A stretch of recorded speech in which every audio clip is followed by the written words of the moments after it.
The world is a chaotic and rage-filled place today as we all try to find balance and normalcy.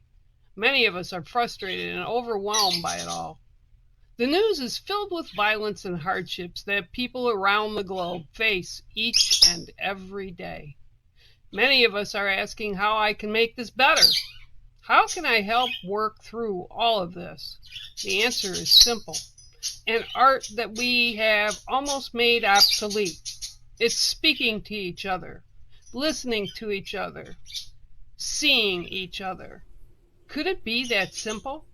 See and be seen, hear and be heard? Could it really be? Let's find out and have a conversation. Hey, everybody, and look who's here with me, that handsome guy over here, my brother from another mother, my Joseph, who I absolutely love and adore. And we're just going to have conversation today.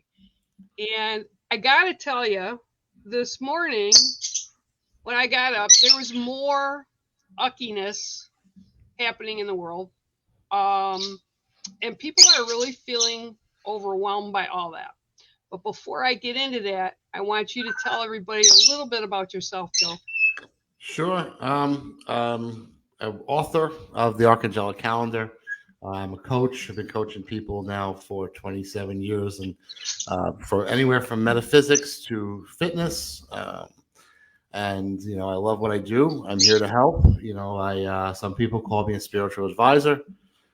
But I'm just Joe. Just I'm just the guy who points you back into yourself, and and does it in various methods. And hopefully it resonates with people. That's kind of where I am. Well, I think that's needed, and I think a lot of us right now are having. I will put it to the people that are more sensitive to stuff, have been getting really smacked hard, and I think the world is also being struck hard. And what I find fascinating about that with you is because you do the angelic calendar.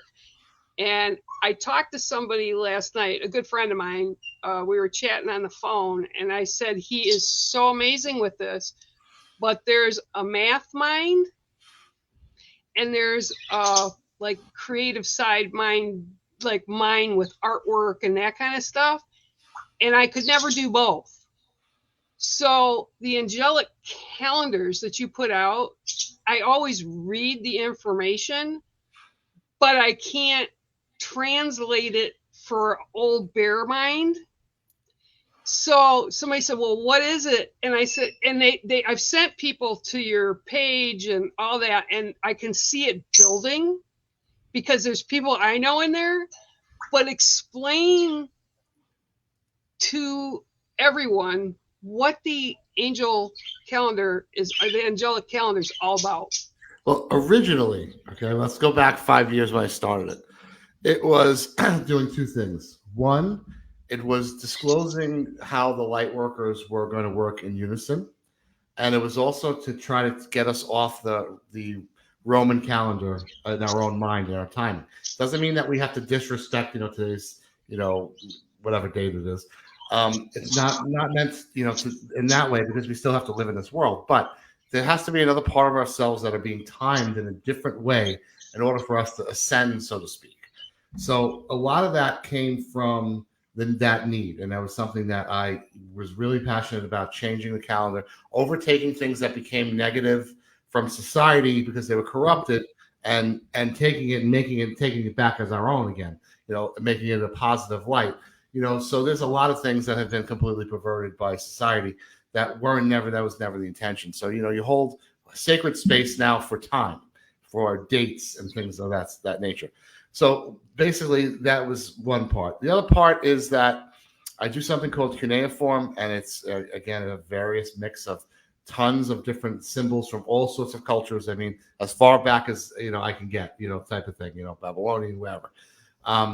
That is completely symbolic, and it's a part, helps people self-develop, Part of it helps people start to understand that there's a hierarchy of ourselves. Again, there's only one being here. Obviously, you want to call it Great Spirit. I think that's the best representation you can have. I call it infinitely expanding creator source for literary purposes because it's a verb to me and not a noun. It's something that moves so fast that we can never possibly articulate what it is. If something grows that quickly, before you even the name comes out of your mouth, it's already not that anymore. It's now larger than that. So it was part of that as well. So the Canadian Forum, so people are really interested in other people, do it and create with symbols. And I've said this before that using symbols to self-develop is probably the most effective way to self-develop. I always suggest to people, create your own symbol and then expand on that symbol because now you're dealing with the subconscious mind, you're dealing with the symbolic mind. So it could be something as simple as a circle, and put a flower, whatever means something, where you can look at it and be reminded of your higher thought process, the best version of yourself, and just recheck in with that through the. So that was a little bit of that. Then there was one that was kind of doing the macro climate, so like something that affected everybody. And I think that's really why it resonates with a lot of people because it's meant to be read, on the macro. So what I'm doing is going to resonate with people because it's everyone's experiencing the same exact thing. Right. I'll give that climate, and then the other part, which is something called philosophical buffet, which is just a bunch of small little, parables or sentences or however you want to look at it, where, just to get people to think. And, it's really important in my writing that I never imply myself or something else, but I imply the person that's reading it. I want to empower the person that's reading it and not, necessarily like, oh, he's the answer, or that's the answer. So these are all meant to bring into your conscious, your subconscious, and, start to think and let things grow. And, again, you can lead a horse to water, but you can't make him drink, but you can make him thirsty. So these things sometimes, maybe if it doesn't go into the cognitive mind, it's a subconscious mind. It's let that seed be planted, let it grow, and do it in such a way where it's still the individual's journey, because that's what makes this planet unique and perfect. Right. Everybody's own thing, and their own thing is like gears that fit perfectly into a system. As it turns, it all turns together, but they're not all the same size gears. They don't need to be the same size gears. It's just the perfection of the macro is perfect. As we break down things smaller and smaller, start get a little, messy, or a little, back and forth, where there's choice involved, or there's other purposes involved. But in the general sense, the macros, diversity and eclecticness is what makes reality perfect as it is. Well, two things. For me, I always tell people, because we're made of energy, no matter what parallel universe we're in, whether it's we've been deceased from our human and go to the other side, or not even the other side, just go, we're energy, right? And then the thing about the circle, I always tell everybody, it's a sacred circle. You're the gatekeeper of what goes in and what goes out. We're responsible for self. And what I see as you doing this calendar is like you're channeling energy, right? You're channeling, and I call it the divine energy. And I do it by painting. You do it by words and numbers and all, that whole picture. But it's funny to me, because once I'm done with it, it's not for me. It's for everybody that connects and with it. And that's like with you, like I said, numbers, and I'll read them, but your way of communicating to them, I don't totally understand, but that's okay, because we're all perfect in our imperfect bodies and selves, right? That's what makes everybody perfect, so that we all fit, and everybody brings something different to the table. And that's why I love what you bring to the table so much, because I've sent so many people there and they're like, wow. And it's like, yeah, I know. So for me, I'm a connector or a networker for you and people like us. And the right people come and find you when they need you. And we all need that extra energy or that divine stuff, because the world is just so chaotic and overwhelming right now. overwhelming. Now, how does that all fit in with like people that you're seeing and working with at this time? And I'm really sorry because Mango really likes me talking in the morning today. So I apologize for that. He's just being a No. little knucklehead. Pip's being quiet, so that's good. But how does that fit with all the overwhelming stuff? I mean, because it's a lot right now. I mean, every day we get up and it's something negative. So how do you advise people to kind of approach that for themselves? Sure. First of all, I want to say I really appreciate the love and support over the years, Bear. I cannot thank you enough. And sending people my way, I really do appreciate it. Um, so to answer your question, though, it is, you know, the whole premise behind, again, there's other parts of the calendar which I didn't even go into. I forgot completely about of how the healing modalities, and then this group assignment that basically that all the healers that want to participate, we can do it together, beyond space and time, but together. You know what I mean? We don't really have to hold too much respect for space and time. If the tension is there to do it together, it's there, right? So I want to make sure that people know that they're not helpless in this battle, and it's really important to keep that in mind. Is that we're the ones that were given the gifts, and weren't given the gifts to lock them away in the attic. We were given the gifts to. Can't we lock them in the attic once in a while? Well, once in a while, absolutely, when you need a break. But now, like if you see what you just said, all the things that you see in the world is a call to action. It's a call to say, hey, listen, all you gifted healers and stuff. We've been pumping ourselves up as a lightworker community for a long time. Oh, we're reincarnated this, we're the ascension line of that, we're this, we're that. Okay, now it's time to show it. Now's the time, and what's wonderful to have it in your brain that, you're this being and all this wonderful grandeur that we created. But okay, now it's time to put that into practice. So if you truly believe that everybody came here, like there's so many gifted people here on this planet that came from different places, and, their soul lineage, wherever it came from, then wouldn't you think now would be the good time to wake up and start to put into practice the healing and the influence that we can have on people's day-to-day lives?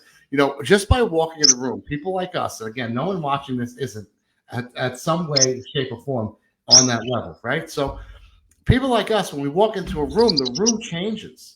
When you step your foot on some ground, it changes. The weather patterns move based on what our rhythms are, what we need. Sometimes we need water elements. Sometimes we need air.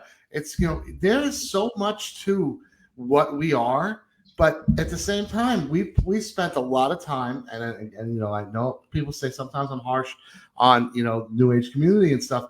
Spent a lot of time convincing ourselves that we were special. And now when the opportunity is here, it's about time to get up there and do everything you can to heal and to help Mother Earth and to be part of this one, community of that should really be more united than it is. But I think a lot of semantics got involved, and like people, I discourage everybody from dismissing somebody's opposite view, because you don't know, first of all, where timelines are. You don't know if they just arrived on your timeline, and that's fact. You don't know anything about how deep this well goes. None of us can ever know. So there's someone who has an opposite view. They could have come from the planet where it's flat Earth, and you came from the round planet. And it doesn't mean that they're wrong. It's just based on your perception. So everybody's view is valid and should be loved and adorned, but shouldn't feel insecure if somebody has the opposite view. That's where things go a little bit wacky, and that's really based in dogma. Because basically everything that's happening right now in war is based upon the fact that you are not the same as me in your mindset. Right. Therefore, let's blow you up, which is absolutely something that we have to break. They talk about breaking generational curses, right? This is a global generational curse that we must break. 100%. And it's about time that the light workers step up. And I'm sorry to say it like that, but it's time for us to show what we could actually do. And we've done some group assignments where we've sent rain to places. We've done, miraculous things. It's just putting into practice. And it's like any other exercise on this world. You want to be good at it, you have to do it constantly. You have to do it, perfect it, and it's the way it is. Like Michael Jordan he said he missed thousands of shots. And, to get to that point of greatness, you need to take your shots, have some wins, have some losses, learn, get some tenure in you, and then go out and do it. But, sitting around and acting like we're helpless here and not encouraging others to find their inner healer is not helping anybody at all. Well, it's interesting you brought up like what's going on. There's war going on, and I actually had this conversation the other day because I was sort of not, I won't say angry, but I was disappointed, I guess would be the word I'd use, with a couple of my friends that said, yes, we're behind Israel 100%. What Hamas has done is horrible. And I agree that it was horrific. And I agree that it was bad. And it took people back to when the Nazis were in charge over there. But I also said to them, I said, now, not Hamas. I'm not talking about Hamas. I said, I'm talking about what Israel has done to get after Hamas is affecting the common everyday person over there. So by what they did trying to get Hamas, they killed civilians too. And I said, so there's always two sides, or even like two sides and then the side that's caught in the middle, right? And no one's really willing to look at that. They play armchair quarterback with everything, especially on social media. It's like, I hate this. I hate that. Oh my gosh, they're not doing what they're supposed to. And some of them handing a Bible up in the air and they're yelling Old Testament. It's people that don't think that way. And it's like, I think that's what drains me the most. And it kind of, when Windwalker was here, she came September, which was awesome to have her home. And it was so weird because her and Britt got out of the car. Britt's another one of my clients that I hooked up with Windwalker. And they both got out and they just stood there. I said, what's the matter? They go, this place. And Windwalker was just kind of like moving her eyes, right? And I'm like, okay, what about this place, right? And she said, I feel nothing on the outside world. It was like stepping into a bubble. Okay, so that is also one thing that I try to get people to do is create your own sacred space. And if this is too much out here, step into that sacred space. And what you're doing makes so much sense to me. It's just in a little bit different way than I do it. And that's what people have to understand is you do it, you draw people in, and that's what they need to know. So I draw into your energy, right? That's what brought me to you always is your energy. And that's why being both imperfect beings, we fit because we complement each other's, weaknesses. We fill those spots, those emptiness. So I just sometimes wish we could get more people to realize that they're in control of what they do and say and how they react. And that makes me a little sad. And, I've been told it's not our problem to make fix people. It's our duty to show people what should be, what could be, so that they can make their own free choices to jump in. Right. That, and we are imagined selves. So what we do will affect the others on a subconscious level. When Gandhi said, if you want to change the world, change yourself, it was a very physical statement. Because if I change in my heart, and again, even if I just walk by somebody, our heart frequencies are electrical. I know that we've been convinced that the universe, as I know I speak about the physical universe, is based on gravity, but it's not. It's based upon electricity. And electricity is basically an invisible force that it has energy. If you really think about the similarities between energy, what the macro is, right, what the Great Spirit is, it's very similar in a lot of ways. Our body is electric. Our bodies run on electricity, whether we want to like it or not. There's a lot to it. So a little bit of that higher energy just makes the body go for a long time. So it's a very interesting, fascinating thing to think that way. But again, we can affect people so deeply based on how we present ourselves. Like, if you walk into a room and they're like, wow, Bear's energy is just incredible. I wish I had that. Even if they don't say it consciously, even if they say something negative consciously, their subconscious is like, that person is reminding me of what I should be trying to become or become. And that is always where hate comes from with people, especially personal levels, is that someone is reminding you of something that you should be doing that you are not doing. Therefore, it's easier to project the negative energy out than to self-reflect and what can I be doing differently? Because obviously, this shouldn't be triggering me. There's a lot to do with that. But self-work is deep and pivotal. And again, like, you know what? I became, I guess, a light worker, for lack of a better term, really young. So I watched the community go through a lot of different things, from lightworkers.org, if you guys remember that, and all the way on to like the I forgot what they were called, the Nings and all that. So all that, like everything we've been through, and I think that it became a point where the communities really decided to, kind of beat their chest and see like who's better than this one, who's better than that one, and when it should have been just uniting. So this is kind of like a dogmatic principles that invaded a community that should really be against all that in their own heart and minds, but the self-work wasn't there. The self-work isn't evident. But at the same time, you'll find some new ones that come in and like hit the ground running and like grow real fast. But the fact of the matter is you really can't change anybody. You have to just lead them to their own thought where they think it's their own idea. Most people are defiant, whether they realize it or not, and rightfully so in a lot of ways. But when that thought goes in the mind and the spirit, okay, and so there's two places where things can come from, right? There's a positive and a negative, for lack of a better way to look at it, macro, right? So when you have that inspiration, when spirit comes through, that's always the right thing to do. It's always the right choice.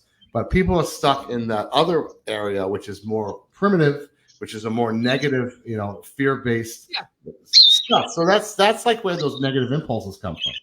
So, like, again, the two wolves, or however you want to describe it.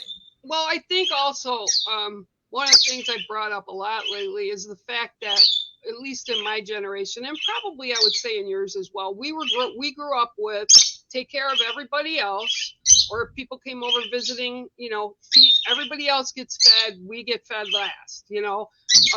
We take care of ourselves last, and that to me is wrong. Because we have to take care of ourselves first so that we are stronger, we are more balanced to assist people that ask for help, right?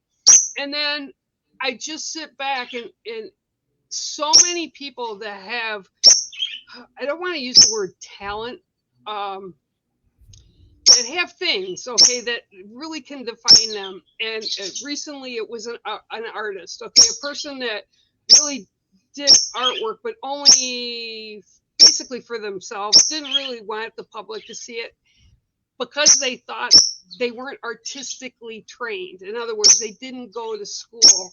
And I told this person, art isn't about school. Art is about just like putting yourself on paper or communicating whatever it is that you're seeing and hearing, right, on the paper. And it doesn't matter. That's art. It's a visual thing, or, if people are writing, whatever it is. And they were like, yeah, but not really, professionally art trained at a college or anything. And I'm like, it doesn't matter. What you're doing is art. This person probably in the last 6 months has been putting the artwork out. And I'm so proud that this person now sees their value with that art. And that's what I think so many people, like I said, growing up, not so much the younger people like 30 and under, not so much them, but 30 and above, we were all taught, right? Yeah. You're last, and you have to be really good. You have to strive better than other people, and that's like putting ego into it, and ego doesn't work. And you have to set it down. And when I see people set it down, whether they realize it's ego or not, they just fly. They just fly, and they burn their own trail. Like you said, they finally find their spot where they're connecting. And to me, that's just brilliant to watch. Hi, Jamie, Jessica, Angelia, and Tony. Hi. There's more people watching, but those are the ones that are commenting, and I just wanted to say hi to them. But you know what I mean? Does that make sense to you? I don't even care about what faith people come from. Right. Absolutely. Absolutely makes sense. And like I was, just thinking, how we need to like have a piece of paper to certify that we're good at something. Eddie Van Halen never took a music lesson. Just saying.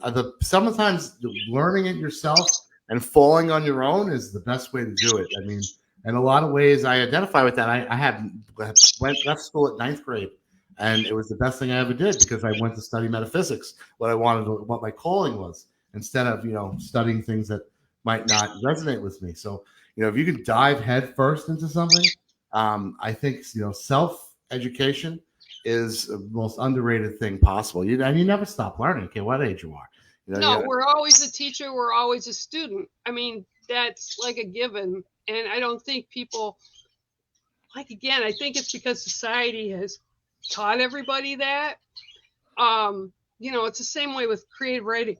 People are like, oh, I can't do that. Have you tried? Well, no, I'm not trained for that. And it's like, okay, so write. If you can write, write. But I just see that as such a negative thing to for a person to put themselves down because they feel they're not level with standards that are put out by society. And I really think today's standards are kind of skewed just a little bit. For sure. I mean, if you go back though, like those voices are usually from childhood.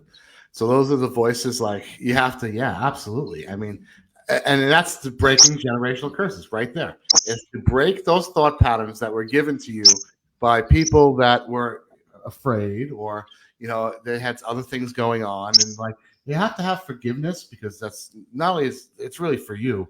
You don't want to carry around stuff. You don't want to have as much baggage to carry around, but you have to figure out a way to overcome the things that you were told in childhood. This or that, or a lot of people's body image, big time, comes from that kind of stuff. And it's like it's not fair to the self to carry other people's fears, doubts, and insecurities with you. You have enough of your own based on your own life experiences that you have to overcome. You don't need to carry them over from 6 generations back. That's kind of what people do. And that's and like what I also, one of the other things that I tell people is clean out that sacred space that you've set for yourself. Because sometimes we don't remember that. And we're just keeping the people and the things in that sacred space that we hold for them. Just because we feel guilty that if we put them on the outside, they'll know. And I said 9 times out of 10, if it's people and you pick them up and you put them on the outside, it doesn't mean you don't care about them. It just means they're not either acting in the highest good for you or resonating with you or even interacting with you. And then you put them on the outside and maybe a year down the line, they're like, hey, where have you been? And it's like, I have no guilt anymore. I can do that and not have any guilt anymore at all, because we have to take care of ourselves and they have to learn to take their responsibilities on themselves, right? Because that's another thing. People are always pointing and they know better than this and they know better than this person or that person. And it's like, no, they really don't. It's just that's their perspective. And that's what people have to remember. Everybody has a perspective and a thought of how they do it, but it's not us. It's not you. You're responsible for yourself.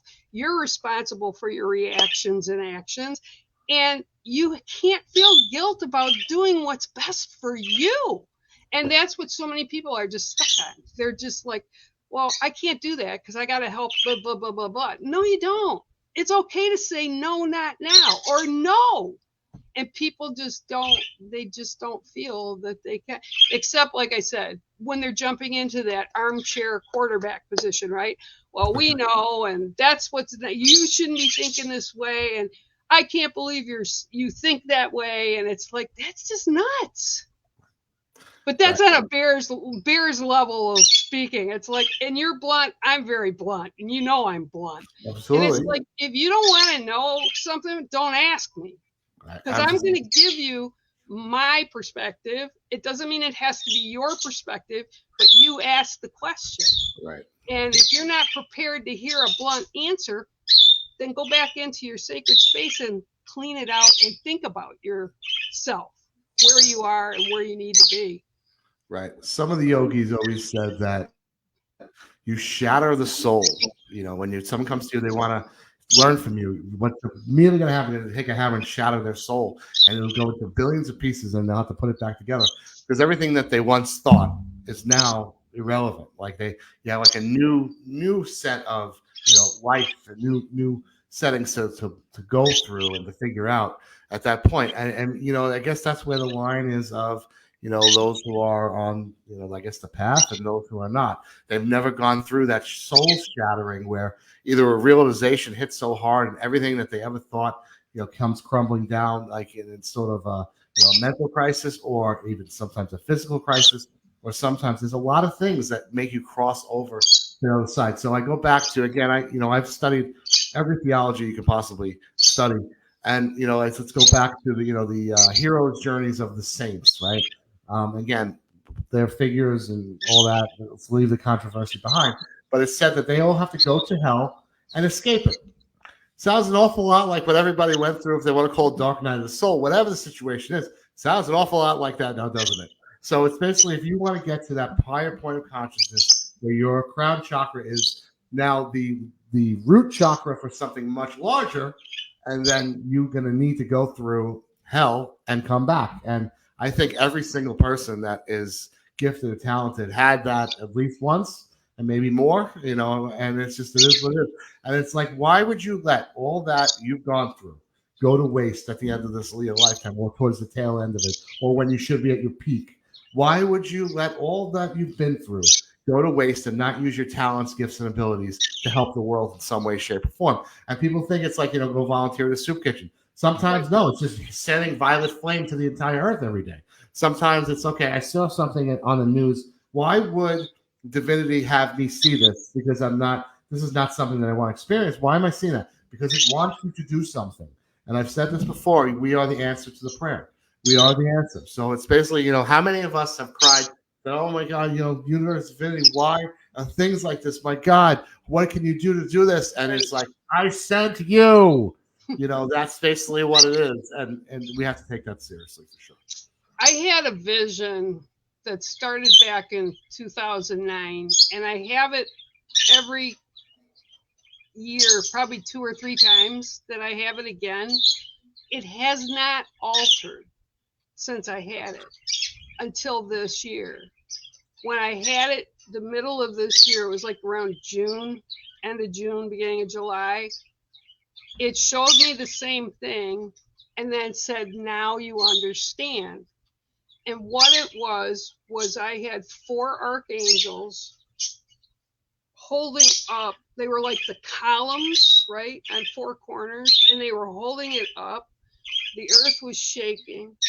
Fire was everywhere. Water came rushing in like crazy. Wind was blowing, and the earth was dividing, and everybody was scrambling, right? And then the floor where the archangels were standing, supposedly earth is the way it looked, it was cracking and caving in, and people were falling. And then they were reaching for all the people that knew. Like, that's what they said, all the people that knew. And the words I heard was, they all can't be saved. They have to elevate themselves to understanding, and then they'll get why all this stuff's going on. Meantime, all these people that got it were actually getting in, and I know this sounds strange, but school buses, right? And they were taking them away from the scene. And I thought about that because I had it, like I said, in the middle of June, and all the stuff that's going on around the world, that's exactly what's going on. And it's crazy, but I think this is has to be, it sounds corny, but it has to be a time of awakening for everybody. And what you're talking about, like the experiences, I call the proverbial toolkit, right? So we go through it. We go through, good, bad, in between, right? Irrelevant stuff that we think is irrelevant, but we all learn something from that. And that experience goes into our toolkit. Why people don't want to use that toolkit and rather drag all that crap that's been behind them up to this moment, this second, it's not doing them any good. It's just being a burden on them that they're placing on self, if that makes sense. And it's like, stop. Take care of you. Get rid of that. You can't go backwards. Look at this toolkit that you have. It's given you an ability to handle many, many things. So when people sit there and they say, oh, well, I don't know how to do this, or I don't want to do this, or, well, you've already done it. Like you said, look, that's why we're here. We're learning experiences. That's why I always say, I'm not coming back. I'm not contracting back another time. Dang it. I've been around too long. I'm tired. My toolkit's getting heavy. But that's why we come. We come here to the planet to experience the human. And I think a lot, and it's good, bad, or indifferent. Like I said, some people, it's not great. Some people, it's a mixed bag, and I think you're absolutely, and it's not even you or me, it's the divine energy that gives it to us, right? Or that energy from the universal energy that gives us that strength to do what we need to do, to understand that, yeah, maybe we didn't come here to experience life really good this time. Right. And it's an experience. And we need to, one person at a time, so it illuminates out, even in our small personal circles. But one person is two people, then another person comes in that knows them, and it ripples. And that's what people don't understand. They will eventually, they will. Everyone's gonna have to get to a point where they grow. It's part of the purpose of life is growth, expansion, and reflecting back to the divine what it is through ourselves, through our own eyes. I always say that this all started by, if you can imagine nothingness and then something realizing that it was there. Say, well, what am I? And then physicality was born. And so it's up to us to reflect back to divinity what it is, and how we reflect it back to divinity is going to really shape the reality that we're in. Taking away, the multiverse and, how that operates in a very simplistic way is that what we, make divinity is what divinity will become, because it's capable of all things. And, I wrote in one of my books, the highest form of love is hell. And that's because there's only one way to go at that point. When you're at that rock bottom point, and I've been there many times, where there's nothing left to go, nowhere left to go, it's only straight up. And, now you have the opportunity to reform your ideas and your structures and your thought patterns and your neural net. It's really hard to change a thought. But sometimes when those things happen, it's really easy to change a thought, because look what just happened. My nervous system is completely shot. So let's, repair it and go back. I mean, it's a constant, mental battle. It's a constant spiritual battle. It's a constant physical battle of trying to become the best version of yourself, balancing that. And again, acting as divinity. And like when you look at somebody, you have to know that that person is the direct expression of divinity. Divinity is coming down as that person. And it's the same as an archangel, except it's a much larger thing. And so we had to put human characteristics on these energies, which really do not look like what we depict them as. But what it is that that's how we can digest what that is. So what, it's like this big thing of energy. What is this? I don't know what it is. And so the mind says, okay, that's Archangel Michael. And Archangel Michael is a protector. So what is that? The protective energy of divinity. It's the same with the major arcana. When people are pulling cards, if you have the Hermetic deck, it was different aspects of the universe. Okay, I sense this, I sense that. So that's this energy, that's that energy. Spirit animal, same thing. We have to put a wolf to it because, okay, that's wolf energy, because so the mind will go there because it's a familiar thing. But there's nothing familiar about it at all. This is something so much deeper and higher than what you're actually seeing. It's just manifesting in such a way that you can understand it. And it's not that humanity is dumb. It's that we're in a small perspective. We only see a very small percent of actually what's going on here. So we're just trying to digest ourselves through that. And guess what? This will never end. And if we advance ourselves to, and again, this is a fictitious numbers. These mean nothing. If we get to a 6th dimensional consciousness, 8th dimensional consciousness, there's, these levels of consciousness will help us see more of that. So we'll be able to have a larger mirror to reflect back to divinity. And through discovering what divinity is, we discover what we are, because we are the same exact being. Right. So there's a lot to this. This is a massive, gigantic system undertaking, which again, the sum of that whole is not divinity as whole. That's a part of what it is, and a very small part, because this thing is growing in ways that, there's parts of itself that are existing in places that we can't even comprehend. Maybe one day we can get up to that point, but the point is that we are not the end all be all of anything. Right, We right. are just a direct line of divinity. And, I challenge many people to think that maybe the role of the archangel is something for humans to aspire to be so large that, it has to come up with some sort of way to have us identify with, other beings that may not be on the same level of consciousness. And I'm sure at some level that's happening. Well, the divine, you talk about that, and I call angels, like I always tell people, it's kind of a human way. We've labeled that energy, but it's what I call a divine energy. Okay, and it is very different energy that will come in if you tap into it.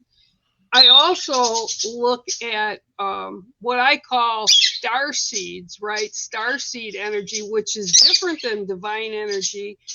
It's not higher or lower, it's just very different. And to me, that comes in as we're a bigger part of another universe, however you want to describe it.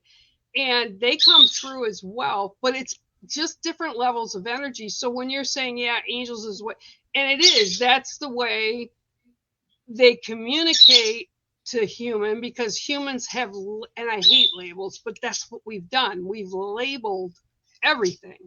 So we have that expectation, that previous expectation of, well, this is what I was taught. Archangel Michael comes in with a sword, Archangel, Uriel or whatever, right? And I do sense difference of energy, but they don't look like what the majority of the people put out as, you get Christmas cards with angels on them or something. That's not how they come across as energy. And it can be bold energy, it can be softer energy, and they've all got their own point of view. They've all got a different point of view. Oh yeah. And Well, you can call them in and they'll come, but each of us see it differently, or feel it differently would be a way, I guess, would be better to put it. So yeah, I just think that, I just wish, not even think, I just wish people would start understanding that a little bit better, and understand that all our experience make us who we are at this moment, and that we've gone through it to learn. And that's exactly what we've done, good, bad, or indifferent. yeah, for sure. And these energies, like you're saying, are very different. But again, it's just like a larger humanity, except on a different level where things are as physical. And you can help things in the non-physical much more efficiently than you could help things in the physical. But you have to also let go of what happens in the physical to do so. Right. So there's a lot, like, to that. And again, there's aspects of the universe that we just don't know how to describe, and there's just no way to do that. And you were talking about starseed energy, and there's so many people here with star lineages is written all over their face, but they just don't tap into it, because Right. what? Yeah, we were taught, this is what's accepted to believe and think, and don't think anywhere outside of the box. But if you go back to like ancient texts, like the Sikh texts and stuff, they speak very, very open and candidly about other beings from other places. And for whatever reason, it's been a taboo subject. But the fact of the matter is that some of those beings that decided to come here could not come here in a vessel, but came here in spirit and came in and incarnated as the people that are here. They're on carved drawings in caves, on walls, in pyramids, on stuff they're still finding that's rewriting history as we know it. They just found some big thing over in like where the area the Greeks and the Romans were, that go back to like ancient Egyptian time, that they didn't even know was there. They dug it out. It is a column, a huge, massive column. It's like all this stuff comes through for us to experience and understand that it's bigger than we even imagine. I will say, though, that my biggest experience with people being open was when I worked at Children's Hospital. Kids Kids are so in tune Oh yeah. until they get old enough where society beats them down and said you're imagining things. Right. Kids are what taught me to see the angel, divine energy, whatever you want to call it. I had a 4-year-old that brought me into that. A 4-year-old that had leukemia. He passed, but he was good with it. He said, the angels are here. Can you hear them? Can you see them? And I could. And it's like they had a pitch like you couldn't. I mean, it was crazy, but it was a healing pitch. And the little 4-year-old was wiser than the adults. The 4-year-old said, please tell my mommy, I'm okay. I'll be okay. The angels have come to get me, and she needs to let me go. And that was a hard conversation, but when we were in the room doing it, he was holding her hand, 4 years old, in his little Winnie the Pooh pajamas. I'll never forget it. And the room just filled with energy, and he passed.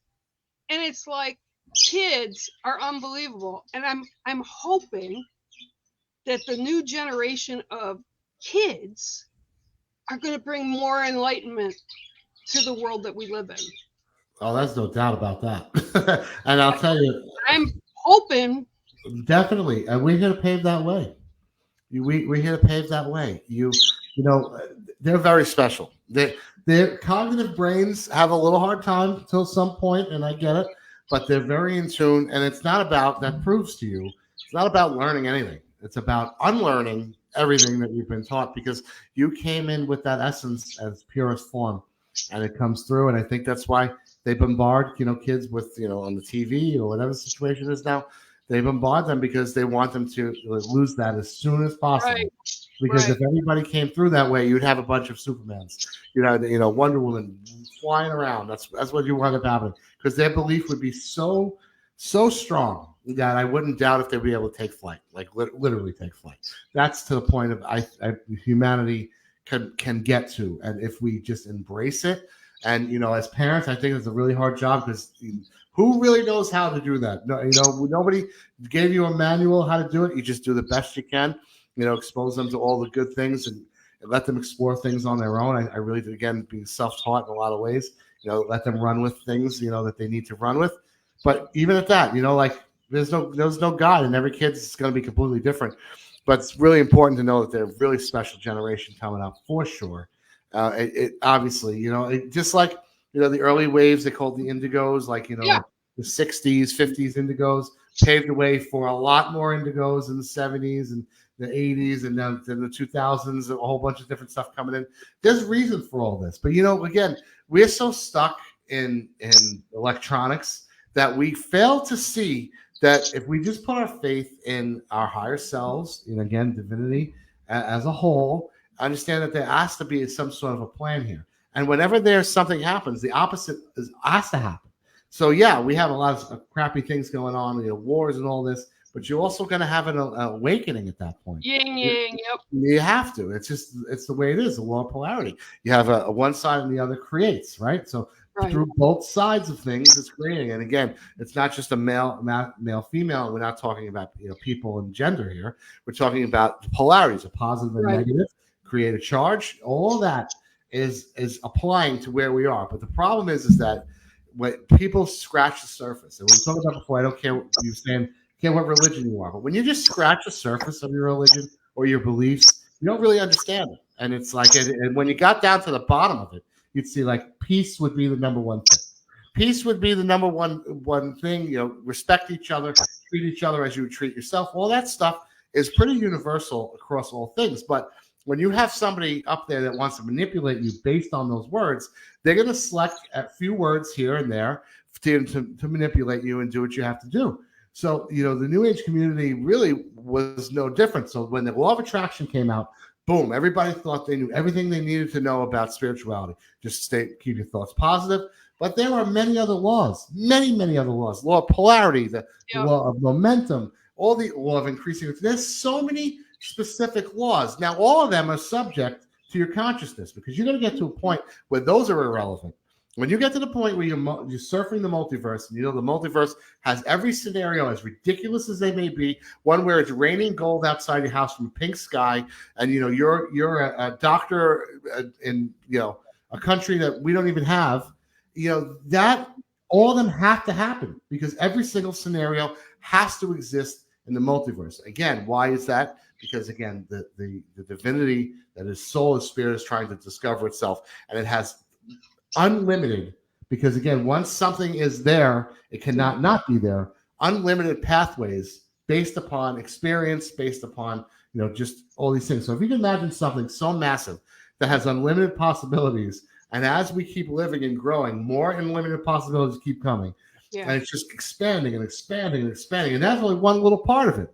Expanding and expanding. So what we have to really realize is that dive into the other universal laws, find out where your consciousness is at, what rules you play by, because they don't always stay the same. Learn that the hard way is that the universal laws will cease at a certain point of consciousness. There's no way around that. That's why you see a lot of wacky things happen, on your way to that understanding, and a lot of supernatural experiences. I can speak for myself. I had a few. You're going to wind up going to that point because, again, things are changing. You can't keep somebody in universal law and their consciousness understand the eclecticness of all that is. Right. I was extremely blessed. I was put up for adoption when I was 7 months old. Because it was in the 61, so it was like, that's taboo, baby out of wedlock, all that stuff. I was put up for adoption, and the family that adopted me was Catholic, right? And like you said, religions, I don't give a hoot for religions, to be honest with you, because to me, every religion is about man trying to control whoever it is that they have following that particular church at the time. But my parents, I was so blessed to have my parents because they knew I saw and heard things. They didn't always 100% support me. 100%. They might not have told everybody. They did tell the priest, and the priest was like, okay, no problem. And that's from the time I was really little, right? So that's how I've brought my daughter up, and she could see things when she was like 3. She'd say, Mom, Grandpa's in the car, or she'd be talking to him. Who are you talking to?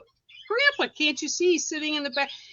He died 6 months before she was born. So you know that these kids have the abilities, and you have to nurture children, not discourage. Not 100% encourage, but allow them to grow in that space. And the religion is, to me, religion, I believe in a higher power. I am thankful to the universe or creator God or whoever, right? Or our family and our lineage that's over in the spirit lands that have passed. We're energy that doesn't get destroyed. They either choose to come back or they stay up there to learn or wherever it is. And I just think people are so stuck on self and trying to tell everybody else how they need to live or be or who they should be. And people are allowing that to happen. And they need to wake the heck up. I think everybody needs to be like shook to their roots. I'm not doing what Joe's telling me to do. Joe's not doing what I'm telling him to do because we all each know what's best for us. And I think if people, even negative people, if they really take a step back and look at it, they're not trying to be mean. They're not trying. It's the environment that has created it that they've grown up in. And I just am very grateful for you doing what you do to reach and tap into those people to show them there's other ways to get there. There's things at our fingertips that can assist us to be the best person we can be or that is meant to be here at this moment. And I'm grateful for that for you. I'm really grateful for that from you, 100%. And we just need to, and it's hard. I won't lie. It's hard some days. Some days you'll hear me and I don't put the news on often, maybe once a week, and I'll just be screaming at the TV. Are you kidding me right now? Or what the heck? Are you kidding me? And we're allowed to do that. You're allowed to get angry. You're allowed all your emotions. Just don't throw the negative on somebody else, because we have to take responsibility for self. Right. And I know that was a tangent. Sorry. No, I'm grateful for you, Bear. And honestly, I've known you now for about 15 years, I would say, somewhere around that.